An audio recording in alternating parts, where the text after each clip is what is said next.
नमस्कार दोस्तों, स्वागत है आपका वनडे एग्जाम सेंटर में। दोस्तों, इस वीडियो में हम यह जानने का प्रयास करेंगे कि अनुवाद किसे कहते हैं, अनुवाद का अर्थ क्या होता है, उसकी महत्वपूर्ण परिभाषाएं कौन कौन सी हैं और अंत में हम अनुवाद के मूल तथ्यों को जानेंगे। तो आइए देखते हैं सबसे पहले कि अनुवाद किसे कहते हैं, यानी अनुवाद का अर्थ क्या होता है। सामान्य रूप से दोस्तों हम यह जानते हैं कि किसी भाषा में लिखे गए पाठ को दूसरी भाषा में प्रस्तुत कर देना अनुवाद कहलाता है।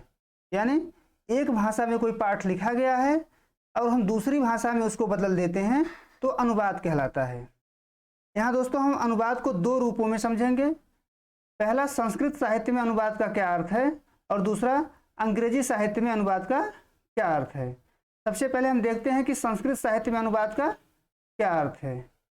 आप यहाँ देख सकते हैं, अनुवाद शब्द का निर्माण संस्कृत के वद धातु में अप्रत्यय तथा अन उपसर्ग लगने से हुआ है। यानी संस्कृत के वद धातु में अप्रत्यय और अन उपसर्ग लगने से अनुवाद शब्द का निर्माण हुआ है। अन उपसर्ग का दोस्तों अर्थ होता है पीछे या बाद में, यानी अनु का मतलब क्या हुआ, पीछे या बाद में, और वद धातु का मतलब होता है बोलना, कहना या कथन। यानी अनु उपसर्ग का अर्थ हुआ पीछे या बाद में और वद धातु का अर्थ हुआ बोलना, कहना या कथन। इस तरह दोस्तों अनुवाद का क्या अर्थ हुआ, अनुवाद का मतलब हुआ अनुकथन या पुनः कथन, अर्थात कही हुई बात को पुनः कहना या फिर से कहना ही अनुवाद कहलाता है।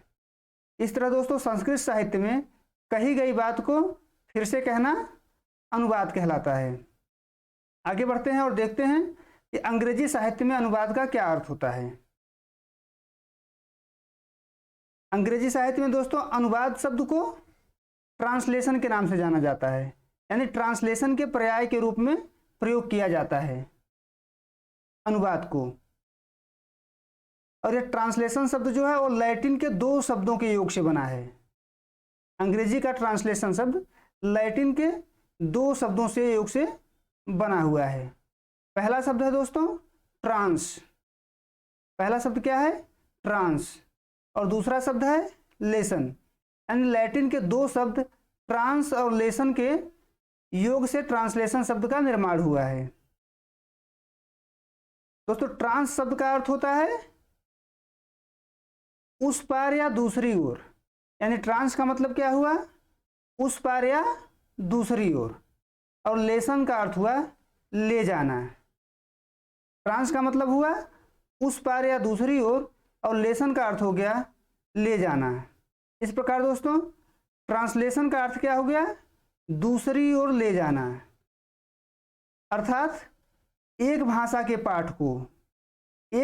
पाठ को दूसरे भाषा की ओर ले जाना या दूसरे भाषा में प्रस्तुत कर देना ट्रांसलेशन कहलाता है। यानी एक भाषा के पाठ को हम दूसरी भाषा में प्रस्तुत कर देते हैं तो ट्रांसलेशन कहलाएगा। आइए दोस्तों देखते हैं कि अनुवाद की महत्वपूर्ण परिभाषाएं कौन कौन सी हैं। पहला नाम है कैटफोर्ड। हम देखेंगे कि कैटफोर्ड ने कौन सी परिभाषा दी है। कैटफोर्ड के अनुसार एक भाषा की पाठ्य सामग्री को दूसरी भाषा में समानार्थक पाठ्य सामग्री से प्रतिस्थापित करना ही अनुवाद है। यानी एक भाषा में कोई पाठ्य सामग्री है और दूसरी भाषा में हम प्रस्तुत कर देते हैं, और प्रस्तुत किस रूप में करते हैं, समानार्थक रूप में करते हैं, तो वह अनुवाद कहलाएगा। आगे बढ़ते हैं, दूसरी परिभाषा देखते हैं न्यूमार्क के अनुसार।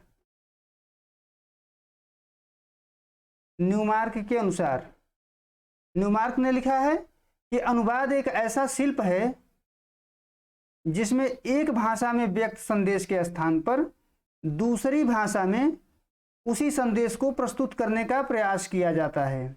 यानी न्यूमार्क के अनुसार अनुवाद क्या है, एक शिल्प है जिसमें एक भाषा में एक संदेश व्यक्त किया गया है और उसी संदेश को अगर हम दूसरी भाषा में प्रस्तुत कर देते हैं तो क्या कहलाएगा, अनुवाद कहलाएगा।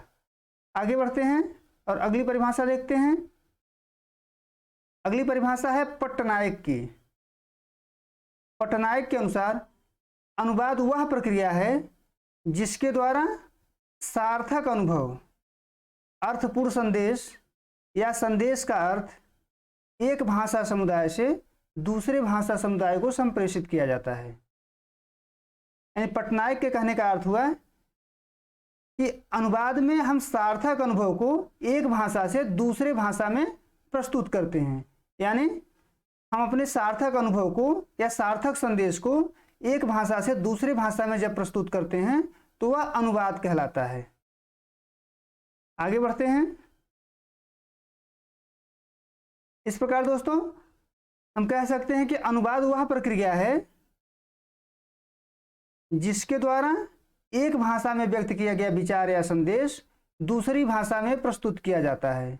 यानी एक भाषा में कोई विचार या संदेश व्यक्त किया गया है और दूसरी भाषा में उसे प्रस्तुत कर दिया जाता है तो वह अनुवाद कहलाएगा। दोस्तों जिस भाषा से अनुवाद किया जाता है उसे कहा जाता है स्रोत भाषा। यानी जिस भाषा से हम अनुवाद कहेंगे उसे क्या कहेंगे? स्रोत भाषा। और जिस भाषा में हम अनुवाद करेंगे उसे कहेंगे लक्ष्य भाषा। अगर दोस्तों हम हिंदी से अंग्रेजी में अनुवाद कर रहे हैं तो हिंदी हमारी स्रोत भाषा होगी और अंग्रेजी हो जाएगी लक्ष्य भाषा। यानी जिस भाषा का अनुवाद कर रहे हैं वो स्रोत भाषा हो गई और जिस भाषा में अनुवाद कर रहे हैं वो क्या हो गई? लक्ष्य भाषा हो गई।